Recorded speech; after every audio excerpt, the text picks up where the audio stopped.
Recording's just getting started. We're gonna wait All right, for a few more committee members to join us. We should be live. Okay, great. So the way we're gonna go through this today, we're gonna go through our reappointments first. And then once we go through our reappointments, we're then gonna go through and speak with our sustainability committee. So we won't, hopefully we won't take too much of your time. I want to thank all of those who are putting their names forward again for reappointment.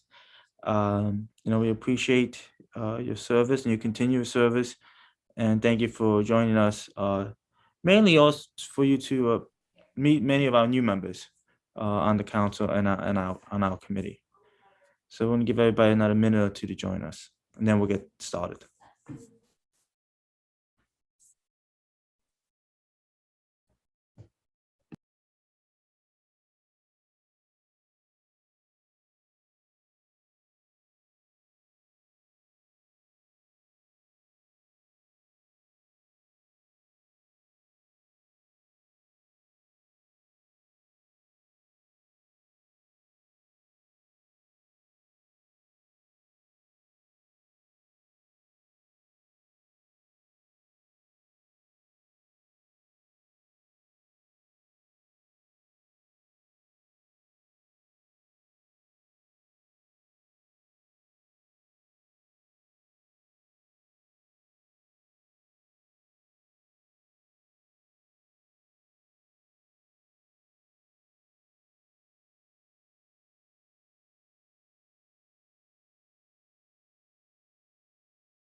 Okay, I think we've got, I know one committee member said that they weren't going to be able to make it today, so I think we've got everyone here.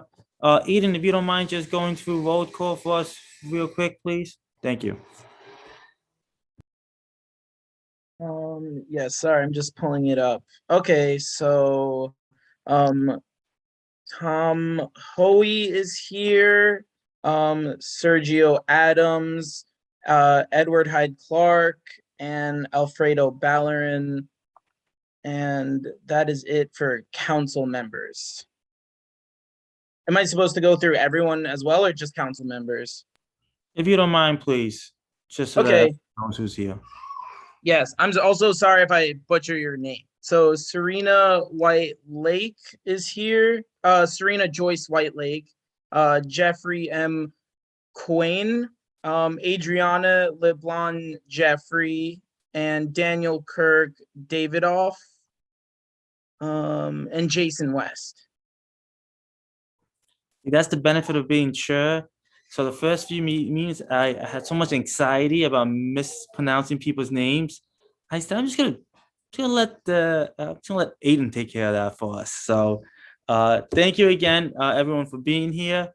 So we're gonna start with our reappointments. If Aiden, if you can go down the list based on the reappointment numbers.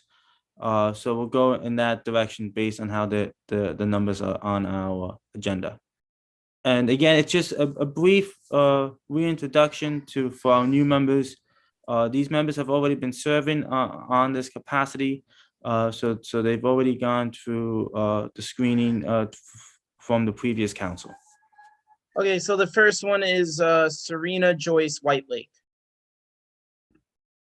The floor is yours. Okay. Hi, everyone. It's good to see everyone's faces. Good evening. I'm happy to be here. I enjoy serving on the Board of Zoning Appeals. We've taken on some serious considerations, some multi-part cases, and we're doing some good work. It's an important appointment that I take very seriously. And I'm looking forward to seeing the group in person again, whenever that happens. And I'm very happy to be serving in this role for a few years now and hoping to continue to do so, to ask the questions, to get to the answers, and to serve my duty as a member of the board. Thank you. Are there any questions? Tom. You're on mute, Tom.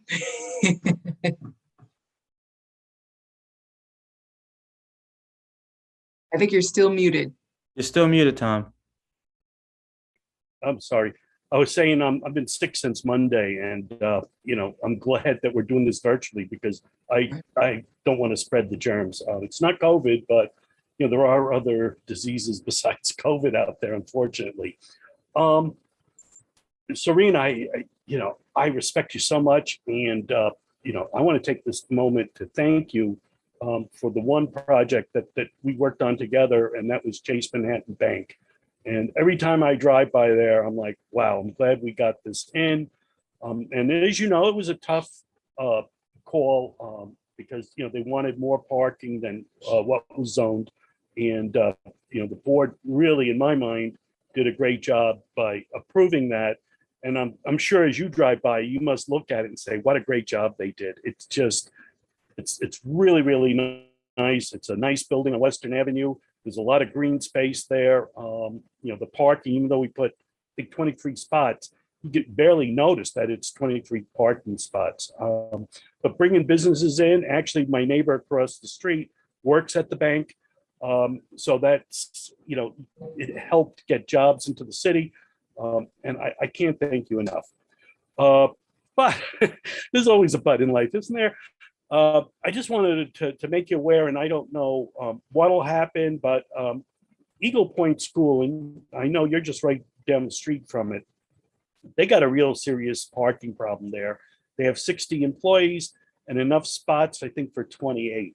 So the principal met with traffic engineering and others from the police department, talking about what they can do. And they're thinking about moving the playground over a little and making it a little bit bigger. But one of the questions brought up was that the city is against putting parking in. And I hope that we can do something for our teachers who work in the area, that if we need to make the parking lot a little bit bigger, another maybe 20 cars or so, and they want to put a road that cuts in front so the buses can get through, because as you know, there's the stewards there, and and this might not even come to the board, but I just want to make you aware, because I know you live just a block away, that we are looking at it. And I heard my name used in vain. Say, well, Tom Hoey has juice, and he'll be able to get it in if we need it. But I don't. I mean, I have to go along with what the city says, and if we can make a good argument for it, I'm sure the board will do it. That, and thank you for serving. I know I was with you that night, and it's a late night. You're putting time in, and doing that type of service for the city is really appreciated. And as always, it's good to see you. Thank you. Thank you. It's good to see you as well. And thank you for those kind words. And I am familiar with the traffic. One day I went and got ice cream around 3 o'clock, and I got stuck on that block for about 40 minutes. So I'm well aware of that as well. Good to see you too. Any other questions? Okay, well, since this is a reappointment, I'm gonna break protocol. Normally we wait until the end to do a vote. But I'll ask now if there's a motion to move Serena Joyce White-Lake. Thank you. And I make a motion that we approve her for another term. Thank you. With a favorable recommendation. With a favorable recommendation. I'm sorry. Thanks. Can I get a second, please? Second. Okay. All approve? Excellent. Thank you. Unanimous. Thank you very much. Thank you again for your time and your service for our city. And with that, I'll give it back to Eden. Who's next on our list? Jeffrey Quain. Thank you, Ethan. Both yours, John. Thank you, Chairman. Thank you for the opportunity to speak before the committee. It's good to see you and some familiar faces and my colleagues on the board. My name is Jeff Quain. I am Director of Operations at J Strategies, a local firm here in Albany. I was first appointed to the BZA last year. And as my colleague Serena mentioned, I think it's been a very vigorous year. We've considered some very tough cases, and I think made some decisions to help move the city forward for our neighbors. And, it's been a good year to see what cases come before us. I understand, before the Common Council passed the USDO, there was a lot more before the board and a lot of different decisions to be made. And I think thanks to the foresight of the overhaul of the zoning code, we are able to really focus on a lot of changes that will help move the city forward, as opposed to, some of the other stuff we may have encountered previous to those changes. So I look forward to continuing to serve the city and working with you all to improve the city for our neighbors and, make it easier for folks to come here and invest, to make changes to their homes. So thank you all for the opportunity. Thank you. Are there any questions from committee members?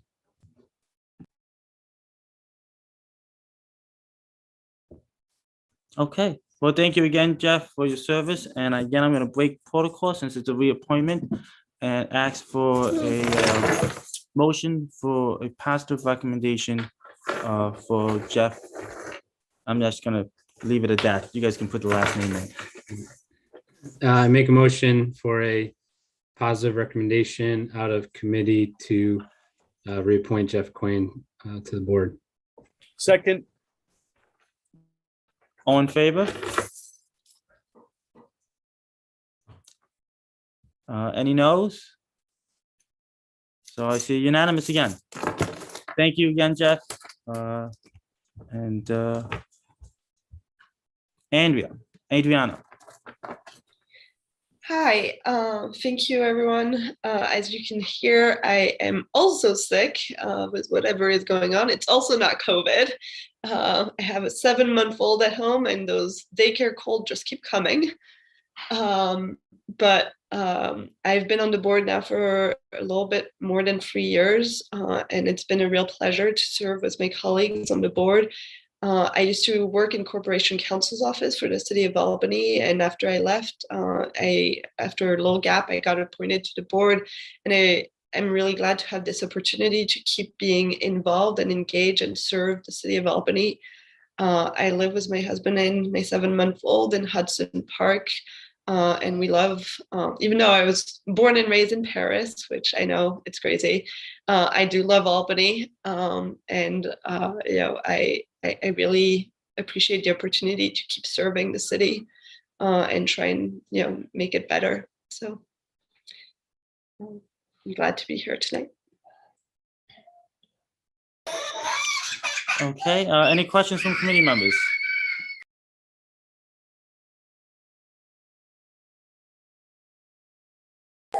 I have a question. How's your little one doing? I know we got a sneak peek at him when he first came on. And I was like, oh, there's be another little one in the background. Yeah, he's getting dinner, but he's doing much better than me. They seem to recover from these colds way faster than us. So at least he's over the cold. So that's good. Well, I'm glad to hear that. I'm happy to hear that. Can I get a motion to move Andrea's recommendation with a positive recommendation? Make a recommendation to move forward in appointing Jeff Quain. What our recommendation? We did Jeff already. It's Andrea. Sorry, Andreas. Andrean. Andrean. Can we get your name correctly? Can you give us your name? I apologize. Yeah, no problem. It's a mouthful, but Adriana Le Blan Jeffrey. Okay. Okay. So the motion is to move her with a positive recommendation from Sergio, correct? Second. Yes. Second. Okay. Excuse me. Can I get a positive vote? All in favor? Okay, that's unanimous. And let me apologize to you publicly for butchering your name several times. And you know, I tell everybody that's one of the hardest jobs I think in being chair that I'm learning, and I'm trying to work on that because No worries. I do appreciate everyone's time, and I appreciate everyone's effort, and all the hard work that you do, and the difficult meetings that you all have to attend, and the paperwork you have to review. So we appreciate your service to our city. So thank you, and thank you for taking your time today to meet with us. And we look forward to your reappointment and the continuation of your good work. Thank you. Thank you. Good night. Thank you. Signing off. Have a good night. Bye. Next on our agenda, we have the Sustainability Committee that's going to give us a little bit of overview on what they're working on and how they'd like to partner with us in the future. And I will leave it to Daniel, Justin to take over. Thank you so much, Alfredo, Tom, Sergio, Hyde, and Ethan. The couple of things that I have on my agenda for the evening are we need a new member that needs to be appointed by the Common Council, and I think it's typically your position to recommend that person to the Common Council. Just as I think I mentioned in the past, we had a couple of positions that were open on the mayor's side this fall, and we went through a process and solicited volunteers and interviewed them and recommended a couple of names to the mayor. So we'd be happy to do that again, but this is not a self-perpetuating body. You guys are in charge. So however you would like to do that, but we would very much like to have someone, especially someone with particularly an energy background, because our energy subcommittee needs a new chair.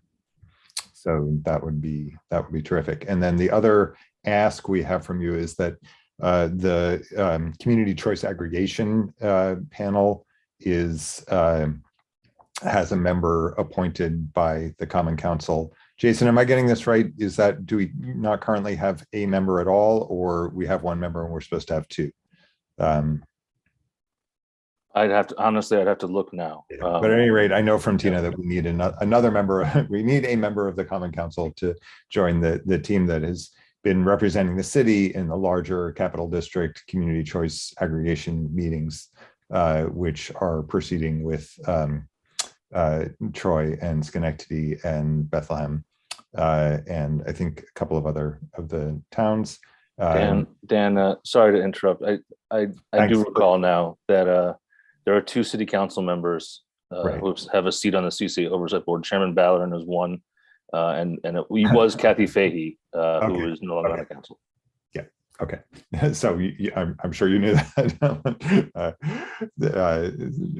Member Ballerin, thank you for your service. And if there's someone else who could join that would be terrific. In terms of our I can tell you at our last meeting, we had a presentation from the folks who are looking to sort of generate interest in plans for some kind of conversion or removal of 787. We are anticipating a presentation upcoming from Luis Aguirre Torres who's the sustainability manager for Ithaca, to tell us a little bit more about the Ithaca Green New Deal, which involves a combination that we're very interested in of building electrification for heating and some kind of local renewable generation that would be combined with a CCA process. So essentially a process of having a combination of generating local power and using it, generating electricity locally and using it to heat people's buildings, which would be, consistent with the goals of the Climate Leadership and Community Protection Act, and is also, because of that, is something that has to happen everywhere. And because of that, there are companies that are, hoping to explore some new idea that's going to make this all work, who are interested in having test cases. And Ithaca is kind of putting themselves at the front of the line. I think it's important for us to be aware of what they're doing and aim to learn from it. We are, I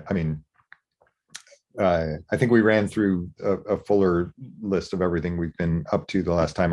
I can pull out some notes and go over a few other things. But the main points, in addition to the energy efficiency and our working to understand the scope of what's available out there for kind of large scale transitions of our energy uses. So, for example, the Aztec Geothermal and some other consulting companies have a proposal from NYSERDA to have a fairly serious engineering study of a geothermal loop that would, be embedded in the streets surrounding a couple of blocks in Arbor Hill, and another possibility in the South End. And then, we have our general outreach around waste reduction, solid waste reduction, and we've got a pretty serious equity committee that's working on a lot of outreach and solicitation of views and interests on sustainability issues around the city.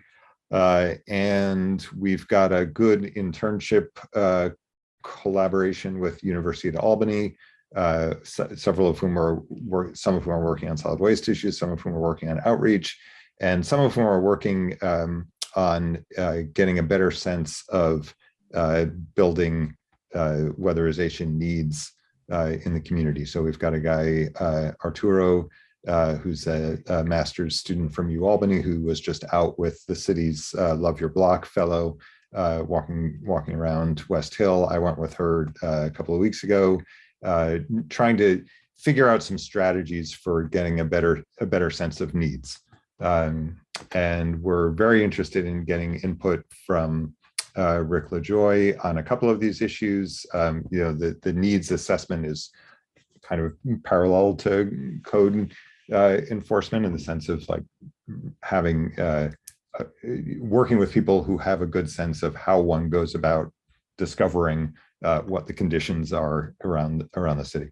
But I think we have a need for a more granular knowledge about that, so that we can start to develop some big plans about what it would look like, what it would take to have a goal along the lines of no one should be in a drafty, miserable apartment in the winter in Albany, and how do we make that happen over the long haul.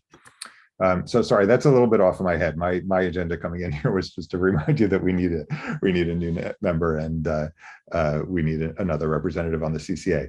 I'm going to pause now and let Jason vamp with any of the things that my gaps almost certainly led to come to mind for him. And I'm going to go back and look up some notes and make sure I haven't left out anything important. But then I'd also be very happy to answer questions and hear your thoughts and priorities for sustainability in the city. So thanks.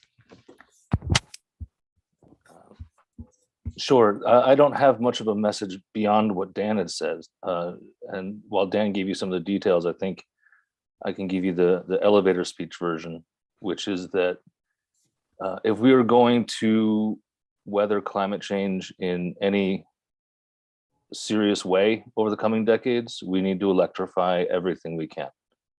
And so Dan has some great ideas about electrifying our building stock. I actually had a conversation with Hyde earlier today about strategies that we might have to electrify the vehicles in the city, providing electric vehicle charging infrastructure and such.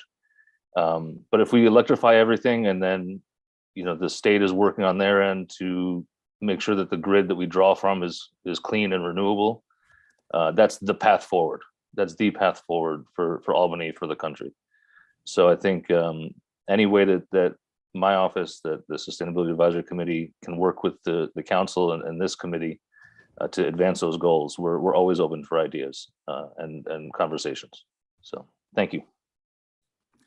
Yeah, the other thing I'd add is that we're keeping a close eye on state legislation, because a lot of the sorts of things that we might be interested in working with you all on are going to depend really, really heavily on what happens in the next few days. Like by Monday or Tuesday, we're going to know, for example, if the state is going to mandate that there are no gas heat in new facilities after 2024. If they don't do that, that's a space for us to be proactive and start and think about doing something either on our own as a city or in collaboration with surrounding towns to push that forward. And then similarly, there's another big opportunity on our screens, which is that NYSERDA is offering $500,000 grants to cities that adopt stretch codes for energy efficiency. And we're trying to understand the details of that.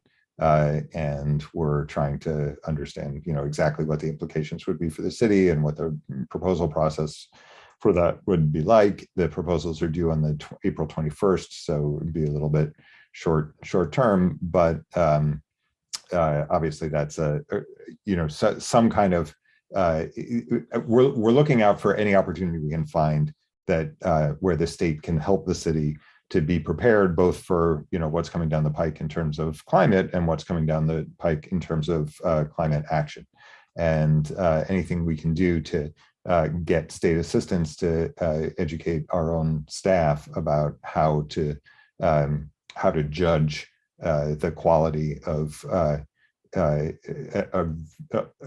modern energy efficient new construction.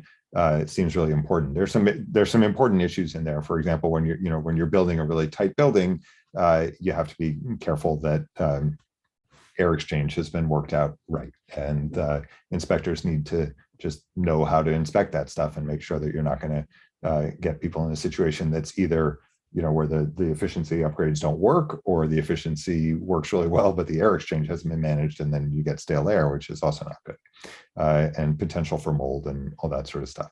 So education around serious modern high efficiency building standards is an important thing, and if we can get some state help for that, that would be great. Okay, great. Are there any questions from committee members? Hyde. Yeah, thank you, Dan and Jason, for coming tonight. Dan, I think my first question was just with filling the position. We had talked that you felt that maybe you had some strong candidates that weren't selected when you were interviewing for the mayor's spots to fill. So I guess if there's a way to pass those names along, I think it'd be helpful to share with this committee. If you felt like there were strong candidates that weren't otherwise selected, I think that'd be a good starting point. Okay. Yeah, we'll absolutely. I mean, we'll take a little bit of time and put out, just because it's a few months after that point, and I want to make sure people are still available and interested, and there might be new people. But we'll and also we have this particular gap on the energy committee, so we want to make sure it would be great if whoever was nominated would be a good candidate for heading up that committee. So we will, but if you would be willing to us providing, say, 3 names, and then you could do some interviews and choose someone, that sounds great. And if we can, we'll get names to you as soon as we can. Awesome. Yeah. No, I think it's a good starting point as well as any good start. Then that's great. Yeah. Any other council members may have people that weren't previously identified to put forward, but I think it's still a good start. And then just for the committee and for Alfredo, just want to mention, I think the Sustainability Advisory Committee's doing a lot of good work. And I think one of the things when I was on the committee that we talked about was just helping promote the messaging on social media and getting the message out to our constituents. I think it's important that, all of us are keeping an eye on the Facebook page and sharing it, and sharing the information in neighborhood association meetings and elsewhere. So, anything that, Dan, that we can do as a council to bring attention to what you're working on. What I talked to Jason today was just, there's important measures that even just a resolution from the council could shed light on the work that you guys are doing, and getting more people involved, I think would be great. So we'll just keep that line of communication open. But thank you for coming tonight. Thanks so much. Thank you. Any other questions from committee members? Tom? Yeah, thank you both for talking. The world's in bad shape right now, and with the war over in Ukraine and Russia oil, and I've been doing a lot of. I've been homesick, so I've been watching a lot of YouTube, and I came across some interesting stuff that, and I didn't realize that natural gas is used for fertilizer, as well as potash, and there was another thing that we really need. But this video kind of scared the Jesus out of me. That there's a shortage of potash. China has locked it down, and we know that Ukraine and Russia are the big wheat producers for the world. In our country, we're in pretty good shape. If we need it, we can go to Canada. But the global warming is global. It's not just the city of Albany, and we got to do our little bit. And, Yep.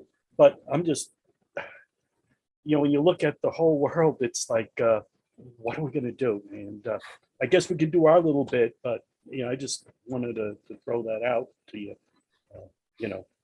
Yeah, absolutely. I mean, whenever I talk about this, right? Yeah, we need to do our little bit, and we also like it.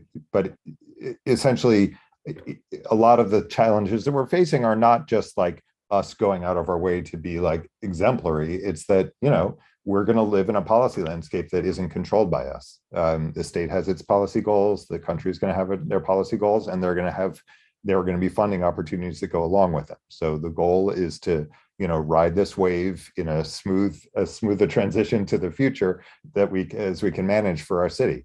And that I feel like it's our job on the advisory committee to keep an eye out for those glide paths. Like where can we get resources to help us adjust to the way things are going to be changing?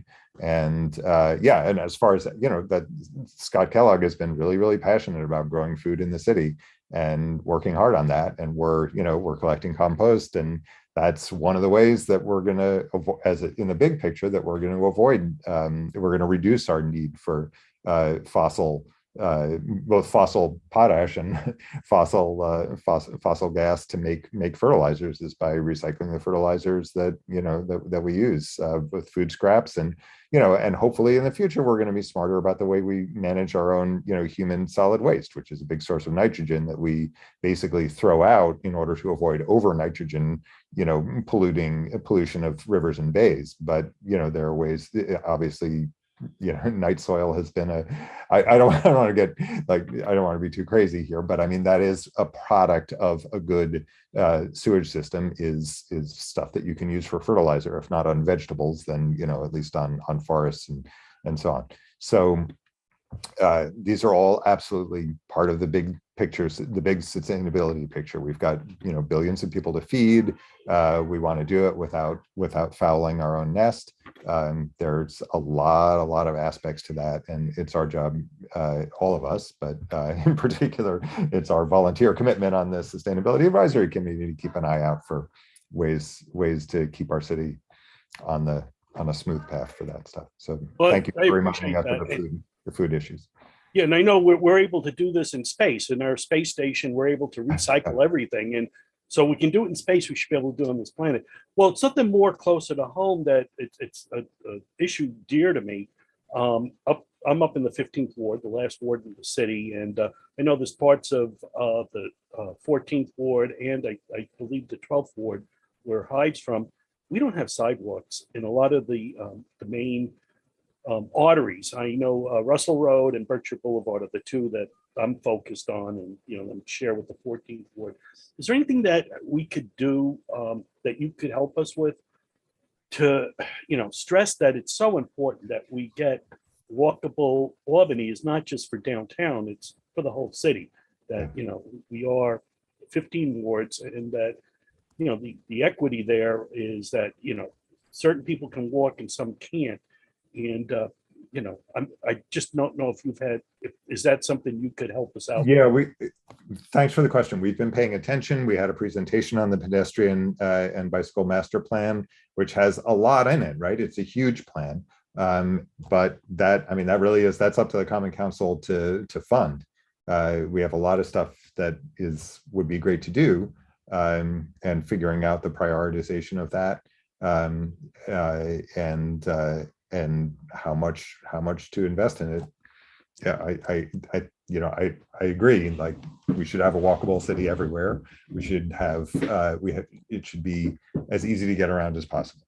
And I think, but without having to resort to more fossil energy or than necessary, and also because walking in walkable cities are pleasant, and make our lives better.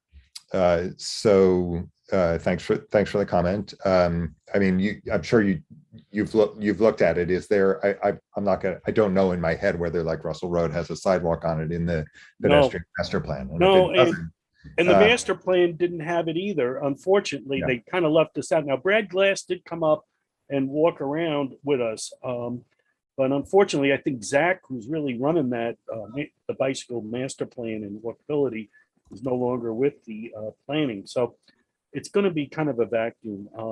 But I'm going to keep the fight up because, and there's certain times of the year you can't walk. I mean, I understand that, but if for 3 seasons we can get our kids walking to school and instead of having to take a fossil fuel car, but it's tough. And just to let you know, I own an electric car and I have solar. So I've been on this for 6 years now, and I believe in it. But it is hard. It's hard to get people. I try to talk my wife into buying an electric car, and she doesn't want to. But it's the way to go. I mean, we need to electrify. We're going to have the windmills coming in. I think that's going to make a big difference to our world. So we got to keep looking at things like that. So. Yeah, I think that's a good point. Another way in which, like, the world is coming down the pike and we have to get ready for it. Like, the cars are going to be electrified. Like that seems completely clear. All of the major manufacturers are committed to that. It makes sense. It's much easier to build an electric car than to build a combustion engine car. It's much easier to maintain them. The batteries are getting cheaper and cheaper. The crossover point is coming in like 2 or 3 years when it'll be lifetime costs will be cheaper for electric cars. And there's the reason of doing it for the climate, and transportation is a huge part of our climate problem. So that's coming. And then, as we all know, that means we have to figure out the glide path for how we get the charge infrastructure into the downtown areas where people don't even have garages and can't easily put one in. So obviously that's something that Jason is thinking about, and everyone is thinking about, but it's going to take it's going to take some thought, and at some point it'll probably take appropriations. So that's so thank you for bringing that stuff up. And it's the trajectory that is important there, right? Because if you spend money too fast, then people see, like, I know in Philadelphia, for example, they've had a program where people could basically claim. I had this idea when I first came onto the committee, and I realized there's New York constitutional issues with it. But in Philadelphia, they had a program where you could say, okay, I will pay $3,000 to put a charge station in front of my house. And then it's still open to anyone with an electric car can park there, but it's limited to electric cars. Apparently, that's not something that's easy to manage legally in New York. But what happened in Philadelphia is they did that, and then after a while, there got to be enough of those spaces that the neighbors got irritated because there weren't actually that many electric cars, and it was, people would say, "Oh my God, it's an empty space, and I'm desperate for parking, and this is such a pain." So, those kinds of negative reactions are ones we want to avoid. Also, we want a smooth glide path. So, thinking about how the timing works and watching the sales carefully. Fortunately, NYSERDA makes that information available, and I've written a little Python script, so every time they update the number of EVs sold, I can go and grab that and figure out how many have been sold, how many are owned in Albany, and that kind of thing. So it's a great point that we need to be aware of that. And as for, I haven't, you've caught me out. I haven't looked closely at the pedestrian stuff in the outer parts of the city. I sort of looked at, cool, bike path from Colony into the waterfront. That looks really nice. It would be great if we could do that. But I didn't look closely at the pedestrian stuff in the western parts of the city, and I'll take a look at that. And yeah, I introduced, just to let you know, Daniel, I introduced legislation.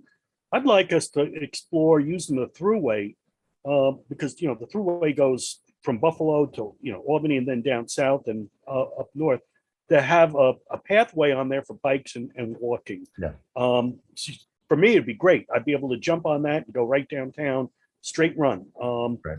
And, you know, the taxpayers are paying for this land and space. I don't know where I'm going to get with it. I really haven't done too much work on it, but I did introduce the legislation this year that we look into it, and I got to build. So if you have a chance, maybe that's something too. No, that would be something that'd be fun to talk about, because I mean, I know it's happened. You know, there's a section on what is it, 80, I want to say 89 in New Hampshire, where there's a bike path that goes all along the side of it on the right of way. And I think, you know, probably that happened during the time when there was strong federal support for intermodal stuff along in the highway legislation. I'm not sure where that, like, what the availability of federal funds for that sort of thing is these days, but we can look into it, and presumably the administration would be friendly to that general idea. So, you know, I think that's a great idea. Okay, thank you. Any other questions from committee members? Okay, one point of information, and I'm not sure if Eaton or this was great that when we had council for the reappointment. Do we have to put a notice out to the public? For not the reappointment, for the for call for new membership. Yeah, that there certainly was one when I first joined. I remember seeing it in public. So I can go. I'll go check the bylaws and see what the requirement is, and I'll ask Laura Golfo to. Well, let's do that then. Let's do that. Eden, if you can get that out Monday, possibly, with a deadline of April 18th, so we can get them in for the 18th. I know we're looking to have a meeting, our next meeting, the 11th, correct? Just Yeah, that's a tentative schedule for the 11th. And then we're also looking to have another one on the 28th. When's the last? 25th. 20 what? 25th. And I believe the legislation for remote meetings ends the 15th, or not ends, but like that's when like it's till. So it could get extended. We aren't sure. Well, I like the remote. It makes it a little bit easier. So, I mean, we're going to make the 11th, the meeting, the 11th remote, and then the 26th will be in person if we have to. But if we can stay remote, we'll keep it remote. So if we make the deadline the 18th, that's more than 2 weeks. If it goes out, if it could possibly go out tomorrow, that'd be great. And you know, and then we could review those on the 16th, as well as the affordable housing legislation. For the 11th, I'd like to review all of our other reappointments that we have for the Historic Association as well as the Planning Board. So that will get us. That will clear a lot of our homework for us. Alfredo, we should argue that virtual meetings are sustainable. It really helps. Think of all the cars not being used to go down to, you know, City Hall or transportation. It just makes life so much easier. And my feeling is we get more people involved. But I agree, Tom. I agree 100%. I also think it's easier. I know we've had. I was looking at our Facebook page, and people said they couldn't hear our in-person meetings. So I think it's also a bit more transparent. You know, so hopefully the state will continue that visibility for us. I also personally believe that remote working also is great for the environment. I don't know why the federal government isn't giving grants to businesses and local governments that, promote a hybrid system, because that would be a win-win for everybody. You lower our energy costs because you lower demand. I think people, for the most part, would enjoy it, and it'd be great for sustainability and the environment. I mean, the one positive thing about the whole world shutting down 2 years ago was, we saw a positive impact on the environment. People need to work, and we want to keep people working. But if there's a way for them to do it at home, and then they want to do it at home, I think there should be incentives for companies to do that, and state and local governments to do that. But that's my 2 cents to our federal partners. Ethan, can I just confirm are you esamuel@albanyny.gov? Okay, good. I'll send Yes. you things. Great. And if you could send Ethan those names, I think that would be great. I'll get you names within a few days. Yeah, that's a great way to get ourselves started on this process. The other thing I did want to have a question, if the state doesn't go forward with the gas ban for 2026, do you have an idea of how that would impact our development if we went forward with that citywide versus our peers in the capital district? Yeah, it's a good question. I think the goal would be to do it regionally. I would suggest, to do it along with Troy and Schenectady and Bethlehem. I think the CCA group would be a nice environment in which to raise that idea, because the cities are all represented there. And that would, relax concerns about, being the one that was left out or whatever. I would say you could always add stipulations about, market surveys, like under what is the availability of the technology year by year, and could you have escape clauses in case prices are too high or something like that. So that would be my suggestion, that we try to just do our best, right? We're just one city. We're not especially rich. We can't do everything, but we can do our best. We can talk to our neighbors. We can talk to the associations. So we talk to the geothermal, the folks who represent the geothermal industry, the folks who represent the heat pump industry, and see what kind of guarantees anyone out there is willing to make. Like if we if we put this kind of thing in place, like what kind of commitments anyone can make to manufacturing lots of heat pumps at a certain price. I'm free associating here to your question, but I will also take on for myself the question of looking around for model legislation. Like I know there are cities that have done this. I mean, New York City has done it.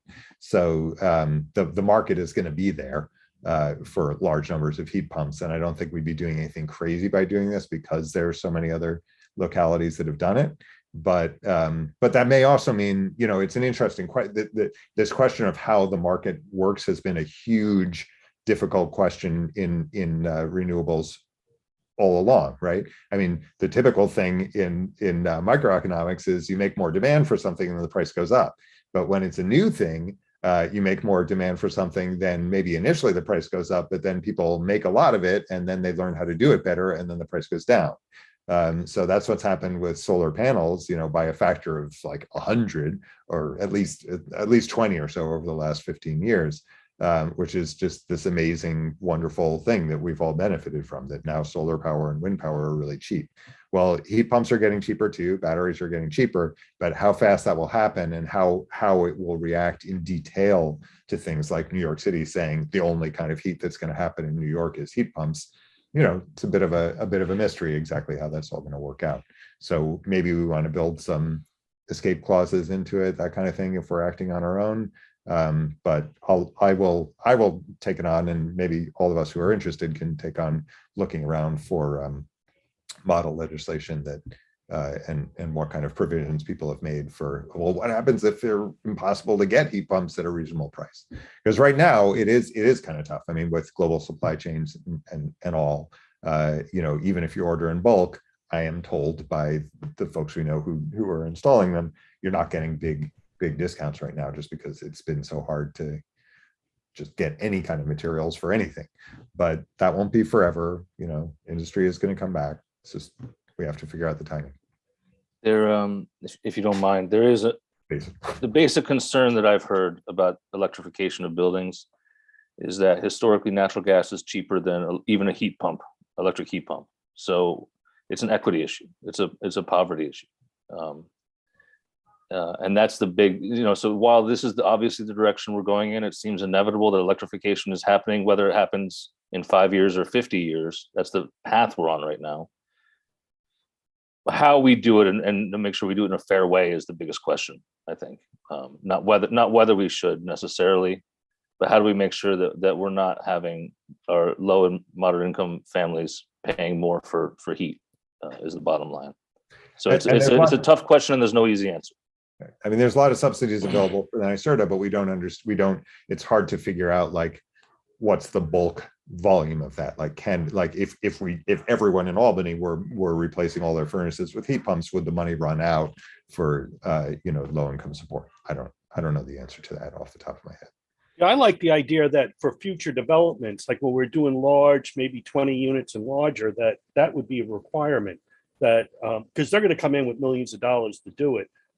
And paying for that heat pump at that point. And I think you get more bang for the buck, out of a bigger building than trying to do little mom and pop buildings. So that's just my thoughts. Especially with geothermal, where if you're starting from scratch and you're actually digging a foundation, like, okay, why not sink the wells at that point? That's going to make a lot more sense. So, yeah. Right. So scale would be another way of adding some relief valve to the requirement, is to say, well, if it's bigger than this, then. Okay, good. A lot to talk about, a lot to consider as we move forward. Any other thoughts, questions, concerns? You were saying something then? I'm sorry. Oh, I was just going to say thank you for your attention and time. Appreciate it. Well, okay, and someone's going to volunteer to be the other CCA representative, right? What do you guys? Well, I've got somebody who's not here today. Oh, okay, great. I'm going to reach out to. But if anyone is interested that is here today, please feel free to reach out to me.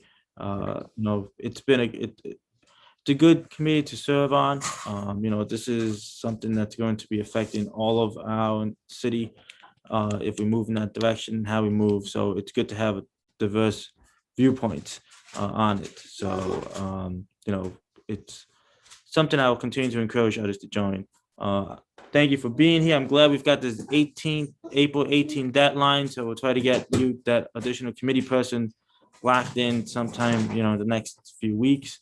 And thank you for the information you shared and, the ideas that, you're letting us be aware of. That's not just happening locally, but statewide and nationally for us to be looking at what we can do here in Albany. So if there's no further questions or comments, I will ask for a motion to, what's the proper word? I don't want to say dismiss. Motion to adjourn. Thank you. Motion to adjourn. So do I have a motion to adjourn? Someone's got to make the motion. I did. Motion to adjourn. Okay. Thank you. Is there a second? No one wants second time's motion? You can second it. I'm gonna second it. Thank you. Second. There he goes. Okay. I'm en route to the Women of Distinction event, so sorry I switched to phone, but thank you to everybody for coming tonight.